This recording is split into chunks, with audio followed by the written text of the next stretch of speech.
What is going on, everybody? James Hancock here. I'm back to review episode 4 of season 4 of Succession, an episode called Honeymoon States. It was written by series creator Jesse Armstrong as well as Lucy Preble and directed by Lorraine Scafaria. And I do apologize if I am mispronouncing either of their last names. But long story short, I guess all my fears and concerns about where the show might go in the absence of Logan have been put to rest. And I feel like in a lot of ways I'm still recovering from last week's episode, and it was crazy seeing online so many filmmakers reacting to the episode, because I feel like as much as it is like wonderful and beautiful to have the respect and love and adoration of the audience, for a writer or director or producer in television, when you have the respect and the envy of your peers online, it was just incredible seeing so many prominent writers, so many prominent directors just raving about last week's episode. It was one of those earth-shattering moments. But if you saw my review for that episode, you'll remember that at the time I was wondering, like, what will the show be as they try to fill the void left by the absence of Logan? And I guess the answer is the show will always be a showcase for great writing. And I feel like we're living in an era where so many shows feel like they're written by illiterate children who've never read a complete sentence in their lives without stopping in the middle of the sentence to check their phone to see what's going on Instagram. But on this show, on Succession, writing reigns supreme. And I feel like that's what consistently sets this show heads and shoulders above so much of its competition. But throughout last week, as I was kind of coming to terms with the idea of this show, inexorably drawing to a close, I started to notice something, that I'm starting to see Succession in all things, where I feel like once the show is gone, it'll still be with us, like little things like the Rupert Murdoch Fox Dominion lawsuit. That obviously could be ripped straight from an episode of Succession. Or the HBO Max rebrand. Obviously, Succession is part of HBO, which is the flagship brand of Warner Brothers Discovery. And last week you saw how they're dropping the HBO from the title and trying to expand the brand to just be Max. But it felt like one of those kind of creative debates that Roman might be involved in an episode of Succession. So I feel like even after episode 10 comes and goes, if you need a little bit more Succession in your life, just look at the headlines in the news and you will feel Succession in all things, especially if you choose to pay attention to what's going on with Rupert Murdoch's kids, now that Rupert Murdoch is like 197 years old. And I mean, the guy, he can't live forever. But I should also add one piece of news that's unrelated to the show, but it's very much HBO related.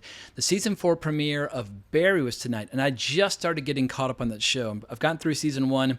I'm now into season 2. I don't know if I'll be doing like weekly breakdowns and reviews the way I do with some other shows, but I'm loving Barry. And I look forward at a minimum to reviewing the season 4 finale, which I think is going to be on the exact same night as the season 4 finale of Succession. But don't quote me on that. I need to check my calendar. But let's dive right into this episode, where we got all kinds of juicy revelations and plot developments and withering, scathing lines of mean-spirited humor, because that's why I watch this show. I mean, I like all the stuff about business, and I like all the stuff about politics, and I like the world-class acting and how it's like, you know, beautifully shot on film and that sort of thing. But in the end, this show makes me laugh, and it makes me laugh hard. But we see how even though Logan's body hasn't even gotten cold yet, everybody's got their knives out and they're fighting for territory. They're trying to stake their claim. But the big debate at hand is who will be the interim CEO as they try to finalize the sale of Waystar Royco. And there are a lot of people who feel like they have a justifiable claim to being qualified for that role. And it was fascinating seeing this party in Roman's home, where everybody in theory is supposed to be grieving and bereaved and that sort of thing, but all these different factions keep forming in these different rooms, and people are having little one-on-one conversations talking about who they might back, and they're lobbying for power, or just saying things like, I live to serve, like Tom keeps telling everybody, or Greg in his very clumsy efforts to try to ingratiate himself with the kids, and he's like, I'm sad, and it's like the least sincere expression of sadness that I've ever seen. But once again, Greg and Tom, they always make me howl. And we've got Marcia making all these wild boasts about how she and Roy were sharing all these intimate calls every night, and Shiv making jokes about how she might sue her for making her think of phone sex. I mean, it was just fucking hilarious. And meanwhile, you've got all these incoming presidents and prime ministers and political candidates. I mean, it's just a total, complete shit show, but the world must continue to rotate on its axis, and a decision must be made because the markets are opening on Monday, and they need to batten down the hatches before Monday, or their share price might go into complete and total free fall. So what were some of the highlights of this episode? I'm not going to do like a play-by-play or scene-by-scene breakdown But I'm just going to call attention to a couple world-class lines that jumped out at me. And a great early scene is one where we have Carl and Frank and Jerry and Tom talking about what are the kind of pros and cons of different candidates. Carl's the CFO, Jerry's done it before. And as Tom says, the kids are all screw-ups and dipshits. But then Carl gives Tom a little tough love and says, well, most people think of you as a clumsy interloper and no one trusts you, which was absolutely fucking hysterical. But one of the real pleasures of this episode is watching Shiv reacting just to the mere presence of Tom in her father's home.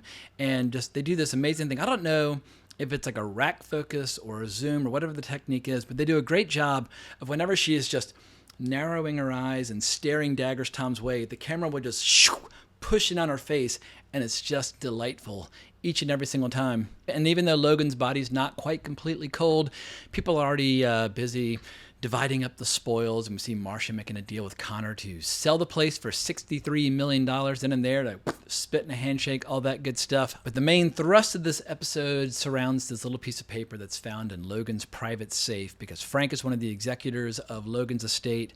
First, he shows it to Carl, and they debate what might happen if a gust of wind were to carry it away and just gets flushed down the toilet. And they talk about how they're speculating in a comic mode and so on and so forth. And then they show it to Jerry, and slowly but surely the word gets out that there's some handwritten alterations by Logan. But at one point it appeared as if he wanted Kendall to take his place as CEO, but to make matters even more confusing, he's underlining, but his hand kind of slides up. And then you can't quite tell, is he underlining Kendall or is he crossing out Kendall, because there is room for interpretation in either direction. So Kendall immediately starts looking for support for his claim through Frank, through Stewie, through his siblings. But meanwhile, the jokes continue to fly. There's a great bit when they're discussing the newspapers, how like the reviews are in and all the various obituaries. And they're talking about, I guess, like the hidden language inside the word choice describing Logan Roy. And his kids joke about how no one could have ever accused their father of being a pedophile because he wasn't even willing to hug his own grandchildren. And so a little gallows humor always goes a long way when you are suffering from a little grief. And another really mean and heartless and just vicious joke is when they're talking about how Logan had this secret stash of impressionist art in a vault in Geneva. And they just casually talk about how, like, why don't they just burn the thing down and collect the insurance money? And Carl says, that would be the dream. I mean, it's just evil. I feel like there's this horrible impulse out there these days for people to destroy classic works of art. For me, classic works of art are priceless. You cannot attach a price tag to them, but once again, they are all about the dollars and cents. But maybe the heavyweight champion of all the jokes is when Greg comes in and he's told, you're an addendum in pencil with a question mark. And Greg just kind of smiles and says, nevertheless. And then he asks, is it possible that Kendall might need a number 2, and that number 2 might be Greg? And I love how Frank just cracks up and says, nice try. But anyway, everybody is jockeying for power.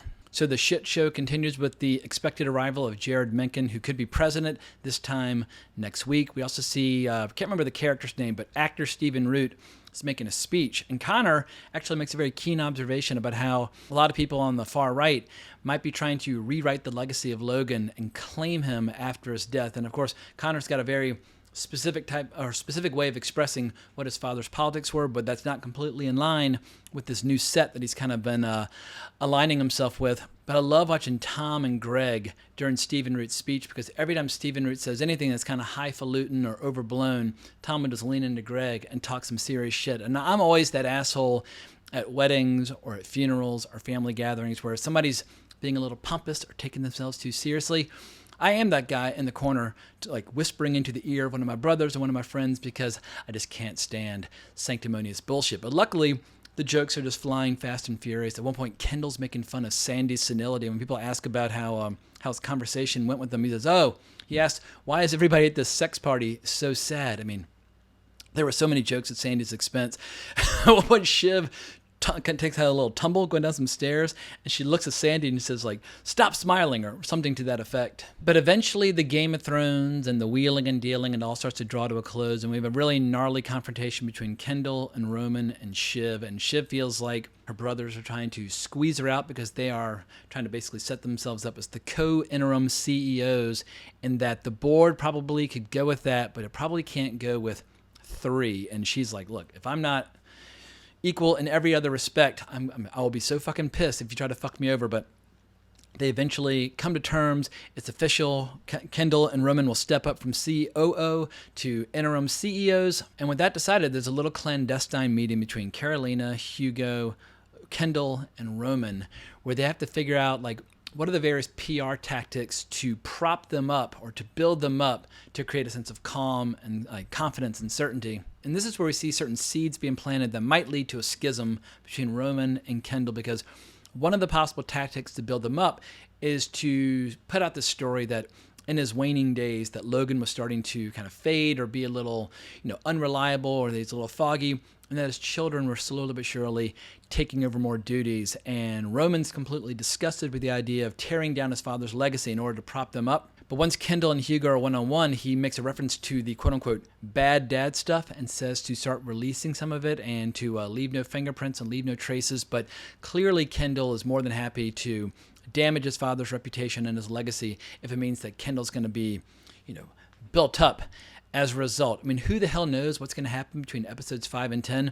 I imagine that we're going to have like a three-way shooting war between Shiv, or perhaps Shiv and Tom versus Kendall versus Roman. And it wouldn't surprise me at all if we see ATN and Pierce being spun off as rivals as opposed to being kind of like a house of brands. But yeah, I have a feeling no matter what happens, it's not going to end well between the three of them. It's probably going to be a lot more like King Lear, where King Lear tried to divide up all of his power between his children, and it ultimately backfired and led to a horrible, brutal civil war and insanity and backstabbing and cruelty. So yeah, I think everybody should just fasten their safety belts because it's going to get really gnarly from here on out. But I think that's all I have to say about this particular episode. I was just relieved to see that the show is still pretty goddamn good, even without the great Brian Cox to kind of hold it all together. But I hope you enjoyed this reaction and review. If so, please consider liking the video, subscribing to the channel, hitting that notification bell. But thanks again for watching. Hope everyone has a great week, but more importantly, as always, onwards and upwards.